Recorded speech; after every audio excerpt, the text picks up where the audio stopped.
Hello everyone, যে যেখানে আছেন আশা করছি সবাই ভালো আছেন। আমার ব্লগের সাথেই থাকবেন, আপনাদের ভালো লাগবে। আজকে আমাদের এখানে হচ্ছে শনিবার, তো বন্ধের দিন। কিভাবে জানি সপ্তাহ শেষ হয়ে শনিবার চলে আসে। শনিবারটা খুবই ভালো লাগে কারণ পরের দিন বন্ধ। শুক্রবার রাতটা তো আমার কাছে ঈদের মতো ওরকম খুশি লাগে।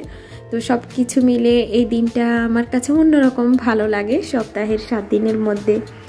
যাই হোক, সকালে একটু লেট করে ওঠার চেষ্টা করেছি, বাট অত লেট করে উঠতে পারিনি, যেহেতু প্রতিদিন ওই টাইমে উঠে যাই। তো যার কারণে ঘুমানোর ইচ্ছা থাকা সত্ত্বেও ঘুমাতে পারিনি। ঘুম নিয়ে খুব আমার আগ্রহ, একটু ঘুমানোর চেষ্টা। আসলে দিনে আর ওরকম ঘুমাতে পারি না। আর এই সপ্তাহে তো ছেলে প্রায় অসুস্থ ছিল, যার কারণে রাতে কয়েকবার ধরে জেগে উঠতো, কান্নাকাটি করতো, কি জেনে বোঝাতে চাইতো। আসলে সারাদিন যা যা করেছে, যা যা ওর মনের মধ্যে এসেছে, ওগুলা নিয়েই ও স্বপ্ন দেখে। একদিন ঘুমের মধ্যে বলছে ভাই নাকি মাছ ধরছে, ওকে দিচ্ছে না। আমি বুঝলাম না ও সেই কবে যে সামার টাইমে মাছ ধরেছিল, ওর কি মনে আছে কে জানে। তো নাস্তা শেষ করে ওর বাবা আর ও যাবে একটু গার্ডেনে। কয়টা পেয়েছ এখানে? How many Papu? 7। হ্যাঁ পাপু, দেখি আম্মু দেখি তো ঠিক আছে কিনা।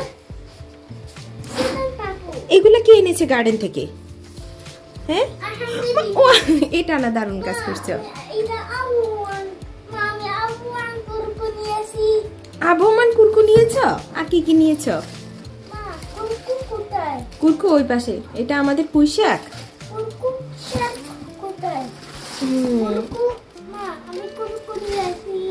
তুমি কুরকু নিয়ে এসেছো? বলছি না এটা গুড বয় হয়েছে আম্মুর একটা। দেখি এখানে একটু দিত কেমন দেখায়। ওয়াও,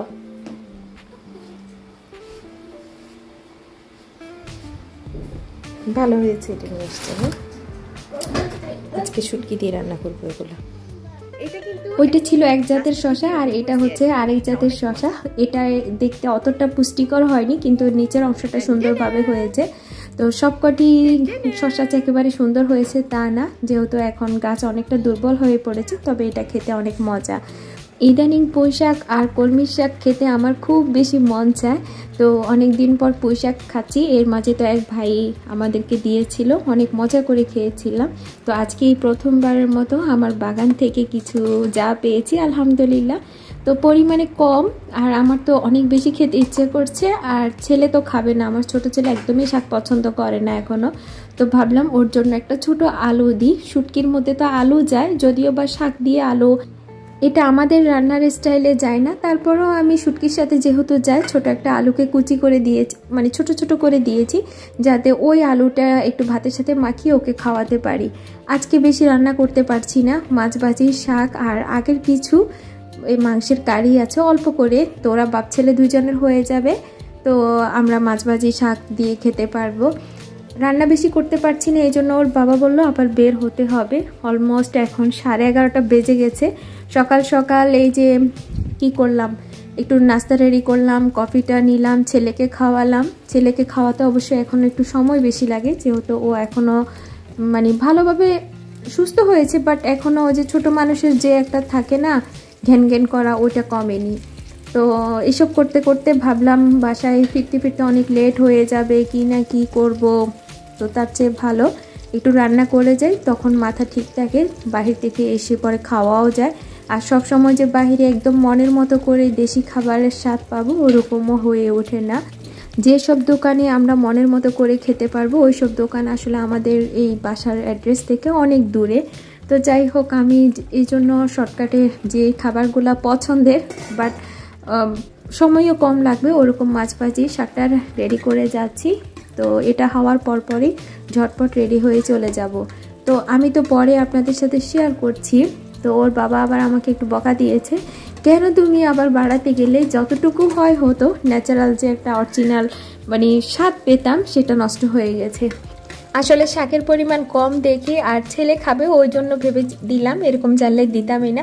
তবে খুব বেশি যে স্বাদের চেঞ্জ হয়েছে তা আমি বুঝিনি, আমার কাছে নর্মালই ছিল। যাই হোক, আমরা চলে আসলাম লেপাপাড়া সিটি মার্কেটে। এখানে না আসলে তো হয় না। এর আগে গিয়েছিলাম তকমা নিতে, আমি একটা ডুবেট কাভার নিয়েছিলাম, আরও টুকিটাকি জিনিস। আসলে সবসময় রেকর্ড করতেও কেমন জানি লাগে, তারপরেও নিজের চ্যানেল আছে বিদায় কেন জানি মনে হয় কিছু একটা মিসিং হচ্ছে, তো অল্প করে একটু শেয়ার করি। তো সিটিতে এসে আমার কাছে কেমন জানি একটু ভালো লাগছিল না। আসলে এখানে ডেকোরেশনের কাজ চলছিল, তো কিছু জায়গায় করানো হয়েছে, কেমন জানি লাগছে, মানে সব জিনিসপত্র ওলট পালট। আগে যেখানে সবজির আইটেম ছিল সেখানে এখন মানে ফল ফ্রুটস এটা সেটা সব কিছু মিলে কেমন জানি লাগছে। আর আজকে মানে এখানে ঢোকার পরেই কেমন জানি মন ভেঙে গেছে। যেমন এই যে উপরে আবার গ্লাস দিয়েছে, সবজিগুলা যা আছে অনেক লম্বা লাইন, এটা এখন ডাবল হয়ে গেছে। মোট কথা কেন জানি আমার মাথা ঘুরছিল, কোনো কিছুই নিতে ইচ্ছে করছিল না। তারপরও নিতে ইচ্ছে না করলেও এগুলা তো লাগে, কিছু ফ্রুটস নিল, ভেজিটেবল নিল, তারপর এখানে প্লামগুলাও নিচ্ছিল। এগুলো কিন্তু ওই দিন আমরা গাছ থেকে এনেছিলাম যে ওগুলো আছে, পরে না করলাম, না নিতে হবে না। মানুষ যে কত খারাপ। এই যে দেখেন ফ্রেশ যে ভুট্টা, এটা নিয়েছে, খোসা সব মানে ছড়িয়ে রেখেছে, মাত্র এক পিসেই পেয়েছে, পরে আমরা নিলাম না। আমি বললাম যে ওইটাও নিয়ে নিতে, ও বললো যে না নিব না, একটা নিয়ে লাভ কি। এইটা এক ধরনের এখানকার শাক, খেতে খারাপ না, কিন্তু আমাকে না করলো। বাসায় পুঁই শাক আছে, মানে কয়েকদিন পর আবার খাওয়া যাবে। আবার আমাদের গাছে মিষ্টি কুমড়ার শাক আছে, ফ্রোজেন শাক, ও বললো যে না এখন না, পরে। তারপর আমরা আবার একটু দুধ দই যেখানে পাওয়া যায় ওই সেকশানেও একটু ঘুরতে গেলাম। সব কিছু কেমন জানি এলোমেলো লাগছে। আসলে একটা জায়গায় যদি বারবার যাই তখন মুখস্থ হয়ে যায় কোন দিকে কোনটা পাবো, তো ওইটার কারণে অনেক কিছু ভালো লাগে, ঝটপট নিয়ে যায়। এখন যেহেতু চেঞ্জ করছে কেন জানি এলোমেলো লাগছে। তো এর মাঝে আমার ছেলে বলছে আম্মু KFC খাবো। তারপর আমরা এখানে একটু ঢুকে একটু নাস্তা হিসাবে এগুলা খাচ্ছিলাম। আর হাম তো খেতে পারুক বা না পারুক, বলে যে এটা আমার বার্গার, ও একটা নিয়ে বসেছে। অত বেশি শরীর ভালো নেই, তো তারপরেও যতটুকু খাই আর কি। তো একটা সুন্দর দিন কাটালাম আর আপনাদের সাথেও শেয়ার করলাম। এই তো, সবাই ভালো থাকবেন, আল্লাহ হাফেজ।